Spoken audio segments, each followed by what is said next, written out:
Hey, this is Jason from Hot Water Music, and you're watching MoreCore TV. Moin, Rock am Ring, es ist Sonntag. Ich sitze hier mit dem Jason von Hot Water Music und wir schnacken mal eine Runde über die neue EP, die Jungs gerade rausgebracht haben und was sonst so gerade abgeht. So, Jason, thanks a lot for being here. Thanks for having us. So you just released your brand new EP, Yeah. Shake Up the Shadows. Are you happy with the feedback? So far, yeah. It's been kind of we didn't expect it to be out so fast when we finished it. Yeah, we finished recording. By the time we got the master and mixing, it was late February, early March. That was mid-March. We were still messing with the mastering, and then we turned, kind of sent it over to Epitaph, and they're like, "Yeah, we'll have." It's a split release where the digital's out now and the vinyl's coming out later, just because of how long it takes to manufacture vinyl now. And they were like, yeah, we're thinking about this date. And I was like, oh, that's cool. And then they're like, no, we're just going to go ahead and get it out now, which is actually awesome because usually it's at least 3 or 4 months after you finish recording something before it comes out. And to have it only be like 6 or 8 weeks was cool because it's still really fresh to us instead of it being something that's like, we finished it so long ago, it's not even new anymore by the time it comes out, So, but yeah, the feedback's been cool so far. Yeah. So EPs are weird. I feel like the industry's kind of in a place where it's sort of leaning away from records and more towards just songs and smaller releases and stuff. But at the same time, I feel like people don't, people that listen to music or whatever, not the band, our fans or whatever. I hate that word, but people that listen to our band, sometimes people don't tend to treat EPs like an actual album, so it doesn't get all the kind of like, oh, it's a new thing. It's like, oh, it's some new small thing. But it was more fun for us because we got to make 5 songs we really liked and just put them out and not have to worry about, okay, we need 5 more or 6 more, or we have 14 and we only really like 8 of them, but we still have to pick 10 to put on the record. So it really cut that process entirely out of it. It was just like, here's 5 songs we're happy with and they're out. Okay. So that was cool. So was it the main goal to just release an EP? Yeah, because we've been doing since March, I guess. We're doing the 25th anniversary of the band this year. So we're doing a lot of older album-centric shows, and we were kind of reissued a bunch of the albums on vinyl. Excuse me, we'll be coming back over in Germany and doing 4 shows in November, 2 No Division shows and 2 Caution shows. And doing all that kind of made us feel like it's a little bit of a, like, in the U.S. we'd call it like a state fair band. So I don't know what it would be the equivalent here, but like the old rock band that like, your dad listened to that just plays the hits all the time at like whatever weird farm thing. So to stay away from that kind of vibe, we were like, we should put out some new songs in the middle of celebrating the history of the band to just kind of make it so we're not just celebrating the past and still like pushing forward. Yeah. As you said, you're celebrating the 25th anniversary this year. Tough word. Yeah, sorry. And you've seen a lot in these years as you've been in the industry for so long. How do you feel about changes in the style of being active in social media and stuff, and how this stuff works today compared to being a band in the 90s? It's hard, especially in the punk rock business. Yeah, it's it's definitely a question that is a topic of conversation amongst like people our age that are still doing music. Talk about it all the time. Like personally, I kind of hate social media, not on its face. Like I think it's a great tool, but I hate that I'm expected to do it. Yeah, because that's. I don't do it personally. Like I do run the band accounts, but I don't have my own. I did for a while and I got rid of it all because I was like, I don't need to tell the world what I'm eating for breakfast. That who cares? Or if you do care, like maybe you should get about like you should be more excited about your own life than someone else's life. That's kind of my overall problem with it. But at the same time, it's a really awesome tool to like be able to directly communicate with fans, which I think is super important. So it is still kind of I wouldn't believe you if 15 years ago, well, 20 years ago, you told me I could just get on my phone and post something to everyone that listens to the band that we're playing a show. So that is awesome, like to be able to do that. But at the same time, it's also created so much noise that how do you cut through that? Yeah. You know, just because a band, I guess it's the main difference to me was, or is, and it's not necessarily, this isn't a better or worse scenario, but it was a lot harder to release music as a band when we started. Like you had to kind of, there was a formula, but it was go on tour, build up a following, have some interest, have a label or someone, or put it out yourself, whatever. It took a lot of work to get to the end game of having an album come out, which now everyone can record the album on their computer and just put it on the internet, which is totally awesome. Yeah. But it also is like, it's sort of like if everyone that played football, soccer, all of a sudden could just be on a professional team. Yeah. Like, I like soccer, so I'm going to go be on this team.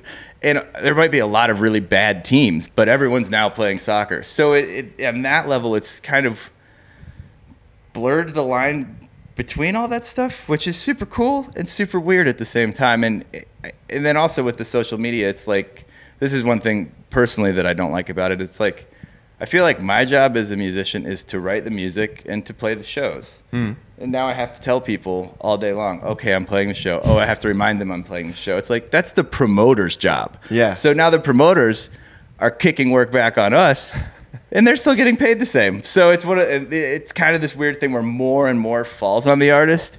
When, I mean, as you guys know, with streaming and no record sales, the artists have less and less income and more work. So it's cool because more of it's in your hands, but it's definitely way more of a hustle.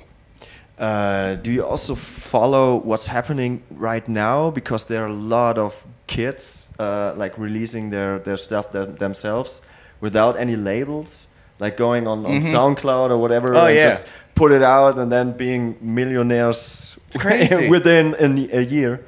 I mean, that's awesome. I wouldn't even know how to do that. Like, this when people are like, if I'm going to start a band, what do I do? I'm like, dude, I have no idea how to do that now. I don't know what to tell you. Like, maybe if hip-hop really figure out SoundCloud and really figure out how to do that. Yeah. Like, as a music fan, I love it because I can just go on the internet and find all kinds of cool stuff that I would have never been able to find. Or I would have had to wait till I got to this particular record store in this particular city that carries this weird jazz record that I want to find from, like, this weird label that only...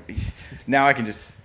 boom, and I can get it. But at the same time, I know while I'm doing that, the person that made the record is not getting paid anything for making it. So, yeah. But that's just kind of how it's always been. I mean, the labels, I don't want to say the labels, the industry has always been set up for the artists to get the least amount of money. And it's the same, but worse, I guess, with streaming. So, I mean, I think it's great. That's why I hate saying that, like, social media drives me nuts. It drives me nuts for the reasons that it's like not productive. But from that level where it's like any kid can just make a record and put it out, that's so awesome.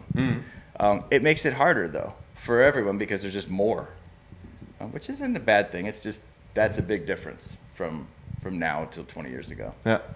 I was wondering, as you're around for 25 years, you have never played Rock am Ring before. No. Is that correct? First time. Why? I don't know. They didn't ask us until now. We would have said yes. So. I was like, okay, really? Yeah. Really? First time? Yeah, we were super excited when we found out. Yeah, we've wanted to play it forever because we've done most of the other Hurricane and Southside, Bizarre, Area 4, a lot of that stuff. But yeah, we're super, super excited to be here. But you've got, to me personally, you could have been on a better slot. Oh, then last? Yeah, you're playing the last right in the night, the last after day. Slipknot and stuff. It was great last night. That? Last night it was awesome. It was full. The arena that we played last night, we had the same spot. Tonight, I don't know. It's the last night of the festival. People might be leaving, or not. It's what we felt. We were like, this is either going to be great or terrible, and it's. Kind of feels good that the festival was like, you should close. Like, that's cool. I think that they felt like we could do that, unless they put us there because like Eagles of Death Metal were like, we're not playing last. You have to put someone else there, and then they put us there because we were like, cool, whatever, we don't care. Yeah. But yeah, I think hopefully it's really fucking late. It is, Like, yeah. it is brutally late. So we'll play at 1, get done at 2, and leave for the airport at like 3:30. Yeah. And then fly out tomorrow morning at like 8. So Yeah, when I saw that timetable, I was like, yeah. It's What just- music is playing? I've never seen you guys before. I don't know why, but Yeah, that's all right. I really love your music. thank so you. I'm really looking It'll be forward a to cool the show. We Yeah. will play like there's 1 million people or 4 people. It'll be the same show. Yeah, I've been to this festival many years, and I saw Quicksand, for example. Oh, cool. Who played? Oh, I don't know why, in front of 10 people. Oh God. Because Rammstein was playing. Oh. No. It was Metallica. Sorry, Metallica. Okay, I was gonna say was playing Playing like, against Rammstein in Germany is bad. Yeah, bad. But I guess it was Metallica, and as Metallica was playing, it was Boy Sets Fire after Quicksand, and the stage was full. Oh yeah. It was like, Boy sets are huge here. yeah, and so I hope it's gonna be the same for you. Oh, I hope so too. That'd be great. Yeah, I don't know. We were worried about it yesterday, and like I said, it was the same time spot, and it was Slipknot finished. I think Eagles went on after Slipknot. I think they do tonight too. Yeah. And then Casper and Margarita stage is over here, and then we were inside like the hockey arena or whatever. So there were people in there all day. So I guess I felt like there were people that kind of gravitated towards the stage that we're playing and kind of hung around all day. So maybe that'll be the same thing today. Yeah. I don't know. Yeah, as you just said, Materia and Casper. Do you know those guys? We did, not personally, we did 2 or 3 festivals last summer, like Rocco and Open Flare and Taubertal, that they were on before they put their record out together, but they were doing some of the same stuff together. It was mostly Martyria with Casper coming and doing a couple guest things. And I feel like we did a festival, and it might have been Taubertal or Rocco, but 15, 20 years ago when it was a different site with Casper when he was starting to kind of become popular. Yeah. Okay. So, that's it. Yeah, cool. I wish you all the best for the show tonight, and Thanks, also Mike. for the anniversary shows in Germany. Those will for be the rest of fun. the year. I'm excited about those. And ja, das war der Jason, Hop Water Music, Rock am Ring. Guckt es euch an, wenn ihr es könnt, und ich wünsche euch noch einen schönen Tag. Danke.